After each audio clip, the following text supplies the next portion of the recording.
Hello everyone, welcome to the video lecture series of Engineering Mathematics 1. The subject code is BAS103 and here we are in lecture number 6A of unit number 1. So हम लोग बात कर रहे हैं solution of linear equation. जी हाँ, solution of linear equation में किस तरह से हमें equation को solve करना है ये हम लोग last lecture में देख चुके हैं. Matrix method कैसे apply करते हैं and then using back substitution we will find the solution. Now in this lecture में बात करने वाला हूं consistency of system of linear equation. जी हाँ, जैसे कि मैंने आपको लास्ट लेक्चर में बोला था कि अगर आपके पास इक्वेशंस हैं, सॉल्यूशन फाइंड आउट करने का वे हमने देख लिया, बट क्या सॉल्यूशन पॉसिबल है? क्या इक्वेशन को हम पहले ये चेक कर सकते हैं कि इस इक्वेशन का कोई सॉल्यूशन है या नहीं है? There is no solution. अगर सॉल्यूशन है तो क्या वो यूनिक सॉल्यूशन है? अगर सॉल्यूशन है तो क्या वो इनफाइनाइट सॉल्यूशन है? तो किस टाइप का सॉल्यूशन एक पर्टिकुलर लीनियर इक्वेशंस रखती हैं, इसको चेक करने को हम बोलते हैं कंसिस्टेंसी ऑफ लीनियर इक्वेशन, जो हम इस लेक्चर में स्टडी करने वाले हैं. तो चलिए अपना लेक्चर स्टार्ट करते हैं on consistency of system of linear equations. So to check the consistency, पहली चीज, सबसे पहला स्टेप वही है जो हमने लास्ट लेक्चर में सीखा है कि गिवन इक्वेशंस को हम किस फॉर्म में कन्वर्ट करने वाले हैं. गिवन इक्वेशन को मैट्रिक्स फॉर्म में कन्वर्ट करेंगे in the form Ax is equal to b. यानी कि यहां से मुझे दो मैट्रिक्स ऑब्टेन होती है, one is called A matrix and one is called B matrix. अब इन दोनों मैट्रिक्स को अगर मैं साइड बाय साइड लिख दूं, यानी A मैट्रिक्स के साथ नेक्स्ट कॉलम में मैं B मैट्रिक्स को सिंपली एड ऑन कर दूं, ज्वाइन कर दूं, कॉन्केटिनेट कर दूं, तो इस तरह की मैट्रिक्स को हम यहां पे बोलते हैं augmented matrix C. Right. So ultimately हम गिवन इक्वेशन से पहले मैट्रिक्स A और B फाइंड आउट कर रहे हैं और फिर A और B को कंबाइन करके एक तरह से हम न्यू मैट्रिक्स C को फॉर्म कर रहे हैं. अब जब हमारे पास C मैट्रिक्स बन जाएगी, then I will calculate the rank of matrix C. Right. इस C मैट्रिक्स के लिए रैंक कैलकुलेट करेंगे और यहां पे डिफरेंट केसेस बनते हैं based on the calculation of the rank. क्या केसेस हैं? अगर आपकी रैंक A यानी कि rank of matrix A not equal to rank of matrix C, यानी कि जो हमने मैट्रिक्स C बनाई है इसका हमने रैंक कैलकुलेट करा और रैंक ऑफ मैट्रिक्स A अगर दोनों इक्वल नहीं है तो in that case we will write कि that system equations are inconsistent and hence there is no solution. But what happened if the ranks is equal, यानी कि जो C मैट्रिक्स बनाई उसकी रैंक हमारी मैट्रिक्स A रैंक के equal है. अगर इक्वल है तो इक्वल की केस में दो पॉसिबिलिटीज होती हैं कि जो हमने रैंक कैलकुलेट करी, if that rank is equal to number of unknowns, suppose आपकी रैंक 3 आती है और number of unknown भी 3 है, तो in that case this case is satisfied, rank of matrix A is equal to rank of matrix C is equal to number of unknowns. तो इस case में हम बोलेंगे the system's equations are consistent and they have a unique solution. Right. But अगर हमारी rank value less than number of unknowns हो जाती है तो इस केस में सिस्टम कंसिस्टेंस तो है बट हमारे पास जो सॉल्यूशन होगा दैट विल बी इनफाइनाइट, मतलब एक इक्वेशन के एक से ज्यादा सॉल्यूशन पॉसिबल होंगे. Right. So these are the three cases जो वन बाय वन क्वेश्चंस में हम लोगों को समझना है. यहाँ तो मैंने आपको केसेस एक साथ दिखा दिए बट वन बाय वन मैं क्वेश्चंस में भी आपके साथ डिफरेंट लेक्चर्स में क्वेश्चन पुट अप करूंगा सो दैट हमें रैंक कैलकुलेट करनी है, ऑगमेंटेड मैट्रिक्स C कैसे बनानी है वो सब हम लोग और अच्छे से समझ जाएंगे. तो चलिए बेटर अंडरस्टैंडिंग के लिए क्वेश्चन देख लेते हैं. So here's the question number 1. It says test the consistency and solve the following equation. C. अब यहाँ पे कंसिस्टेंसी चेक भी करनी है एंड उसके बाद सॉल्यूशन भी फाइंड आउट करना है. करेक्ट. सो यहाँ पे आपको तीन इक्वेशन गिवन है, 2x minus y plus 3z is equal to 8, minus x plus 2y plus z is equal to 4 and 3x plus y minus 4z is equal to 0. तो सबसे पहला स्टेप क्या है? जी हाँ, सबसे पहला स्टेप था इनको हम कन्वर्ट करेंगे in the form Ax is equal to b. यानी कि अगर मैं इसे कन्वर्ट करता हूं तो ये कन्वर्जन क्या कहलाएगा? यहाँ पे x का कोफिशिएंट 2, y का कोफिशिएंट -1, z का coefficient 3. Next equation x coefficient -1, y coefficient 2, z coefficient 1. Next equation x coefficient 3, y coefficient 1 and z coefficient -4. Then capital X हमारा हो गया xyz and equals to right hand side का portion हो गया 840. सो अगर मैं इसे स्टैंडर्ड से कंपेयर करें सो यानी कि A मैट्रिक्स हमारे पास आ गई और हमारे पास B मैट्रिक्स आ गई. And what is this capital X matrix? Capital X matrix हो गया xyz, यानी कि यहाँ पे नंबर ऑफ अननोन्स कितने हैं? 3 equations, number of unknowns are 3. Right. So सबसे पहला स्टेप हो गया कि हमने अपने गिवन इक्वेशन को मैट्रिक्स फॉर्म में कन्वर्ट कर लिया and we have find the value of matrix A and matrix B. Now, with the help of these two matrices, ultimately मुझे क्या फॉर्म करना है? Step number 2, we have to form C augmented matrix that is A with B. Right. तो simply यहाँ पे augmented matrix C find out करेंगे A with B. तो यहाँ हमने लिख लिया मैट्रिक्स ऑफ A, ये मैट्रिक्स A है और इसके साथ एक एडिशनल कॉलम आपने ऐड ऑन कर दिया, यानी B को भी इसी के साथ लिख दिया. तो this becomes our matrix C, जिसे हम बोलते हैं ऑगमेंटिंग मैट्रिक्स C. राइट। अब इस मैट्रिक्स के लिए हमें क्या कैलकुलेट करना है? We have to calculate rank. And if you remember rank कैसे कैलकुलेट करते हैं? जी हाँ, रैंक कैलकुलेट करने का तरीका वही है, वही बेसिक स्टेप्स। क्या? सबसे पहले मैं इस मैट्रिक्स के अंदर इस फर्स्ट एलिमेंट को क्या बनाने वाला हूं? 1। उसके बाद जो मेन डायगोनल है, अगर मैं इस मैट्रिक्स को देखूं तो this is the main diagonal, इस मेन डायगोनल के नीचे के एलिमेंट्स को क्या बनाएंगे? 0।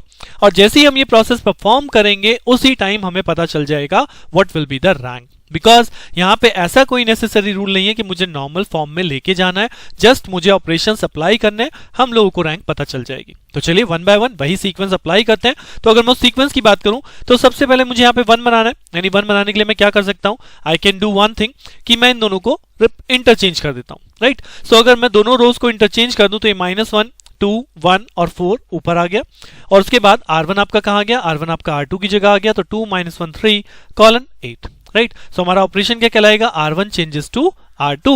सो ये हमने R1 R2 को इंटरचेंज कर दिया, जहां पे R3 आपकी एज इट इज है, तो R3 में कोई चेंज नहीं है। This becomes your new augmented matrix C। Now the next one, क्योंकि मुझे यहाँ पे 1 बनाना है तो मुझे क्या करना पड़ेगा? Now I can apply operation R1 changes to R1 multiply by -1। तो अगर मैं इसे -1 से मल्टीप्लाई करूंगा तो ये +1 हो जाएगा, ये -2 हो जाएगा, ये -1 हो जाएगा और ये -4 हो जाएगा। यानी कि न्यू मैट्रिक्स जो आप लिखेंगे वो हो जाएगा +1 -2 -1 -4, और बाकी दो रोज आपकी सेम है, 2 - 1 3 8 3 1 -4 और 0। So this is our first step. Now after that हम क्या ऑपरेशन परफॉर्म करते हैं? नाउ वी वांट दैट इस मेन डायगोनल के नीचे के एलिमेंट्स को हमें 0 फिल करना है, यानी इन दो एलिमेंट्स को एक साथ हम 0 कैसे पुल अप करेंगे? इन दोनों एलिमेंट्स को 0 फिल करने का मतलब है हम R2 में चेंज करेंगे कितना? R2 - 2R1, right. और सिमिलरली R3 को चेंज करेंगे R3 - 3R1, सो दैट यहां पे भी 0 फॉर्म होगा और यहां पे भी 0 फॉर्म होगा। तो जस्ट मैंने ऑपरेशन आपके सामने लिखे हैं, you can apply the operation and check whether you are getting this matrix और नॉट। यहां पे मैंने लिखा है 1 -2 -1 as it is, right. This is -1 और दिस इज -4। आफ्टर दैट जब हमने ऑपरेशन अप्लाई किया R2 - 2R1, 2 - 2 0, देन -1 -4 यानी +4, तो ये हो गया +3, और 3 -2 यानी कि हो जाएगा 5, राइट। सिमिलरली R3 में से 3R1 को सब्ट्रैक्ट करेंगे, we got this step, right. So यहां पे आप देख सकते हो कि हमारे दोनों एलिमेंट 0 हो चुके हैं। Now what is the second step? फिर सेम वही कि इस मेन डायगोनल के नीचे वाला एलिमेंट यानी इस एलिमेंट को अब क्या करना है? अब इस एलिमेंट को 0 करना है। और इस एलिमेंट को 0 कैसे कर सकते हैं? इस एलिमेंट को 0 करने के लिए हम ऑपरेशन लगाएंगे, R3 में चेंज करना है कितना? R3 माइनस R2 के रिस्पेक्ट से करूंगा ना, तो R2 को 3 से तो डिवाइड कर दें, राइट, और मल्टीप्लाई बाय 7 कर दें। तो R2 को 3 से डिवाइड करने का मतलब है ये 1 हो जाएगा, और फिर मल्टीप्लाई बाय 7 कर देंगे तो 7 - 7 अल्टीमेटली आपका फैक्टर 0 बना देगा।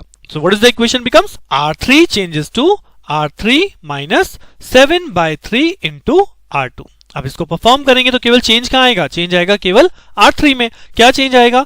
R3 यहां 0 है, 0 ही रह जाएगा। 7 - 3 इंटू 7/3, तो यहां पे भी 0 बनाएगा, और -1 -5 इंटू 7/3, दैट मीन्स ये हो जाएगा 35, और ये हो जाएगा -3 - 35 यानी -38/3। तो this is your next step कि C बिकम्स, पहली रो सेम है, second row as it is, and the third row becomes -38/3 on this side. और सिमिलरली आप इस वाले पार्ट में भी ऑपरेशन लगाएंगे क्योंकि ये सेम रो हो गई। सो हमने R3 - 7/3 लगाया, तो 12 - 16 इंटू 7/3। सो यहां से आप इसे सॉल्व करेंगे तो you will get -76/3, right. So now this is matrix C। अब आप देख सकते हो हमने मेन डायगोनल के नीचे एलिमेंट्स को 0 परफॉर्म कर लिया है। अगर यहां पे कंप्लीट रो 0 होना होता तो इसी स्टेप पे हो जाता, बट यहां ऐसा नहीं हुआ।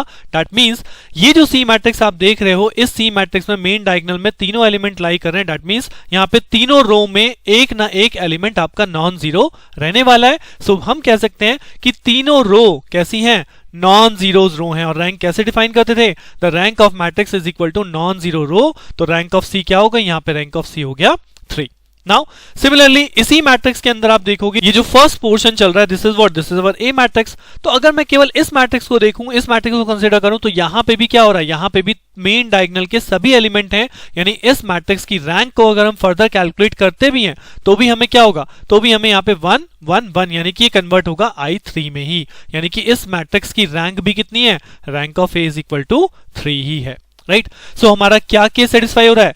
Rank of A is equal to rank of C, right. दोनों की मैट्रिक्स की रैंक इक्वल है, दैट मीन्स सिस्टम मेरा कंसिस्टेंट है। और क्योंकि दोनों की रैंक नंबर ऑफ अननोन के इक्वल है नंबर ऑफ अननोन कितने हैं, नंबर ऑफ अननोन भी 3 है।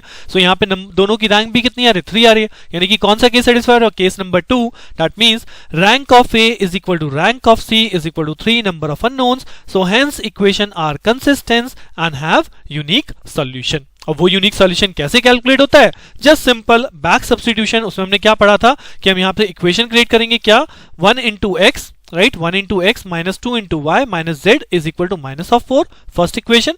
Second equation says 3 of y plus 5 of z is equal to 16, and third equation says minus 38 by 3z is equal to minus 70 by 6 by 3. तो यहाँ से third equation आपको z की value देगी, z is equal to 2. जब z is equal to 2 आप यहाँ पे पुट करेंगे, so ये यहाँ से y मिल जाएगा, y is equal to 2, and when z and y both value are put in the first equation, तब हमें यहाँ से x मिलेगा, x is equal to 2. Right, so this is called the back substitution. तो यहां पे मैंने लास्ट लेक्चर में आपको केवल एक सिंपल क्वेश्चन दिया था, उसमें कोई कंसिस्टेंसी चेक नहीं करनी थी, but now in this lecture there will be a consistency check. पहले हमने चेक किया कि whether there is a unique solution और कंसिस्टेंस है या नहीं है, कोई सॉल्यूशन एग्जिस्ट भी करता है या नहीं करता, राइट। सो यहां हमने चेक करने के लिए पहले रैंक कैलकुलेट करी, rank of see that is augmenting matrix. अगर इसकी रैंक ए के बराबर है, नंबर ऑफ अननोन्स के बराबर है, then the equations are consistent और हमारा एक यूनिक सॉल्यूशन है जिसे हम बैक सब्स्टिट्यूशन से फाइंड आउट करते हैं। सो आई होप आपको कुछ अंडरस्टैंडिंग बनी होगी किस तरह से कंसिस्टेंसी को चेक करना है। नेक्स्ट लेक्चर में बने रहिए मेरे साथ, मैं और भी एग्जांपल्स लेके आऊंगा। यहाँ पे मैंने यूनिक सॉल्यूशन के लिए एक क्वेश्चन की बात करी है।